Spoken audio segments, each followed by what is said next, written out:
And I'm running, I'm running, I'm running, I'm running, I'm running, I'm running. We're proud to report that Pixel received a rating of 89.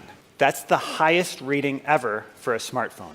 HTC U11 camera, the highest and the only one with the highest score. DxOMark has issued Pixel 2 an unprecedented score of 98. That's the highest score of any smartphone camera. What's up guys, MKBHD here. Recently, the Google Pixel 2 came out with the highest ever rating of a smartphone camera on DxOMark. Again, Google tweeted it, Google's CEO tweeted it, a whole bunch of people put it in their headlines. It's shown like a badge of honor every time it happens. But why? I mean, we've talked about smartphone cameras in the past, but suddenly in the past 2 or 3 years, DxOMark ratings have become the holy grail of measuring smartphone camera quality. So, this is DxOMark explained. So DxO Labs measures and rates a bunch of different cameras, sensors, and lenses, some DSLRs, some Cine cameras, Canon glass, Nikon glass, all that stuff. And they have an entire separate section dedicated to smartphone cameras. And if you click on this mobile section of the site, you'll see this hierarchy of smartphone cameras, each of them with a big number rating. This is somewhat accurate, but also a bit misleading. Using one single number to describe and to encompass all the complexities that go into a smartphone camera is a bit too broad. It's just a little bit crazy in my opinion. So DxO breaks it down into photo and video, and then breaks each of those down into a bunch of subcategories. So if you scroll down far enough in a DxO smartphone camera review, underneath the rating, you'll see that breakdown of the subset scores for photos and for videos. Pixel 2, for example, got a 99 for photos and a 96 for video.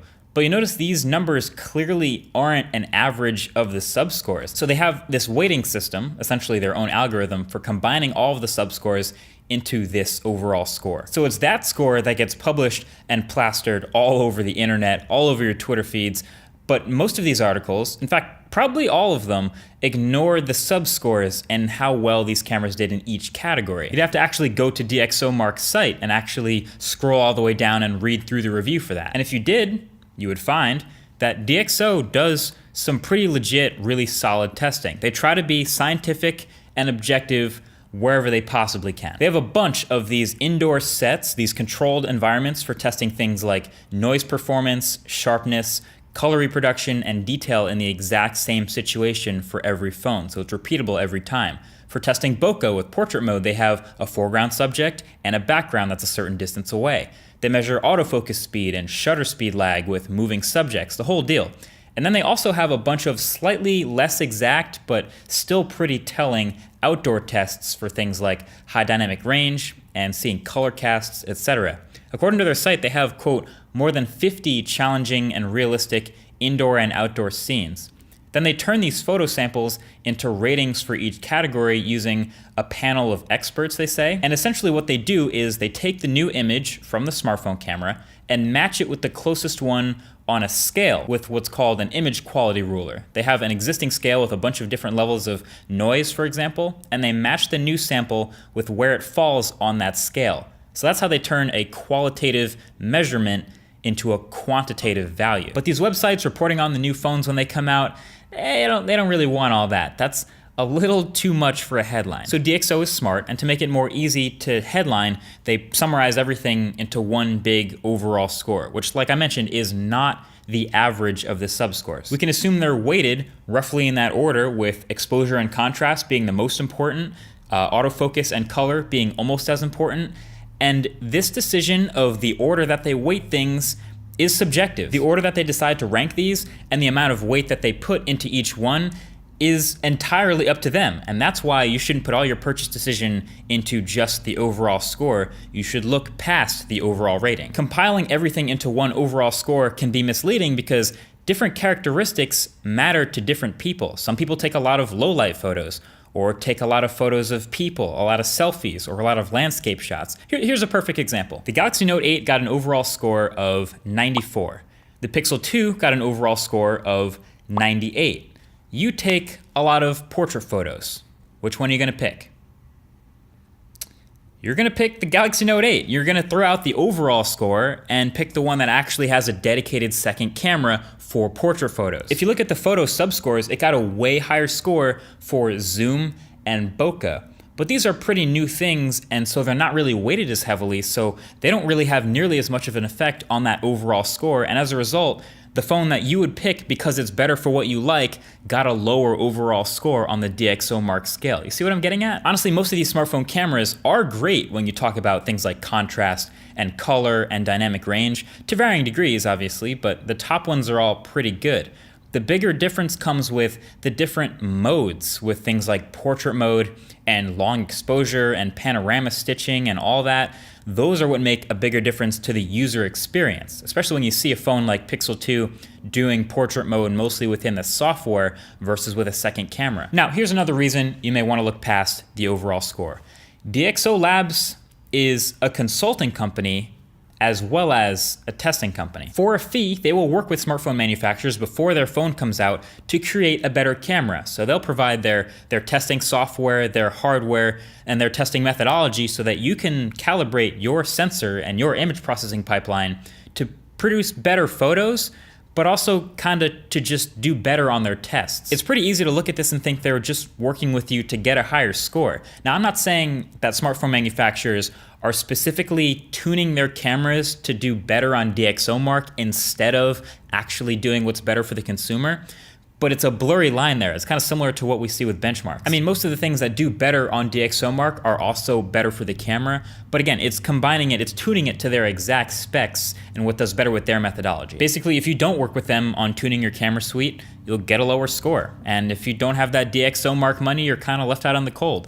They might not even test your phone. So you can take all that with a grain of salt. Obviously, I don't think DxOMark is changing their test results based on who paid. Obviously, their reputation is based off of objectivity and scientific accuracy in a way, so they wouldn't want to risk that. But the simple fact that they partner up with certain manufacturers and work on certain devices while they don't with others is kind of an awkward relationship. Imagine if Geekbench, imagine if the benchmarking suite Geekbench partnered with certain manufacturers on improving overall device performance and then also made a big deal about which ones scored better in Geekbench. You see how weird that might be? Anyway, moving on to another quick point. With the Pixel 2 getting a 98, you're probably wondering what's the best score they've ever given to any camera.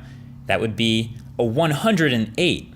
And that was the sensor score for the red Helium 8K with the Super 35 sensor, the one you've been watching footage from for this whole video. Now, if you're thinking, wait a minute, if combining all the subscore values makes a value higher than the average, and they gave a value of 108 for a sensor in a different test, how do you get a score over 100? Sitting on top of it all with its current sensor, the Helium 8K S35, with a DxOMark score of 108. Yes, that's supposed to be out of 100.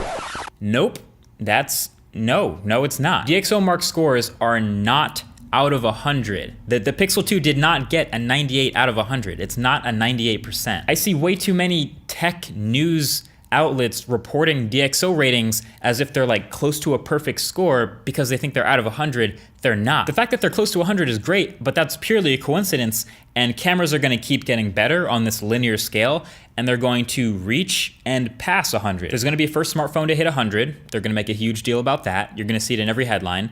And then there's going to be the first smartphone to pass 100. They're going to make a big deal about that too. And that's going to make a lot of headlines again. But there is no maximum or perfect score. The fact that they're near 100 right now, like I said, is a pure coincidence, and it's a result of their weighting system that it pushes those numbers up to near 100. And that's why in the past year or two, they kind of get reported more often because they look like a near perfect score. But again, it's just a coincidence. They will keep going above 100. That's just the way it is for now. So the whole thing about every new smartphone camera being the new highest ever rated on DxOMark, while it's kind of annoying right now, that's supposed to happen. It's just getting reported more. It's kind of like when Apple says at their keynotes, this is the fastest iPhone we've ever made. Well, I hope it's the fastest iPhone you've ever made. You shouldn't be making slower phones from last year. But you don't see anyone like Geekbench rating these chips on a scale and then giving a new crown to the highest ever rating every time. It just doesn't work that way. My problem isn't with DxOMark, it's really more with the press. They just kind of have a habit of parroting the new highest overall score and not really looking too far into it or putting any effort into reporting that too. It's nice when they do, but for the most part, they're just trying to get their clicks. So if you're on the other side of this and you're actually reading these reviews and these ratings, you just got to look a little bit more into it and actually read the review if you're thinking about making a purchase. So keep doing your thing, DxOMark. If you want to bundle everything into one overall score that's representative of the phone, that's cool. Just try to surface a little bit more information more easily. And if you're in tech press and you write a new article every time there's a new highest DxOMark score, but you don't write a new article every time there's a new highest Geekbench score, think about what you're doing. Stop it.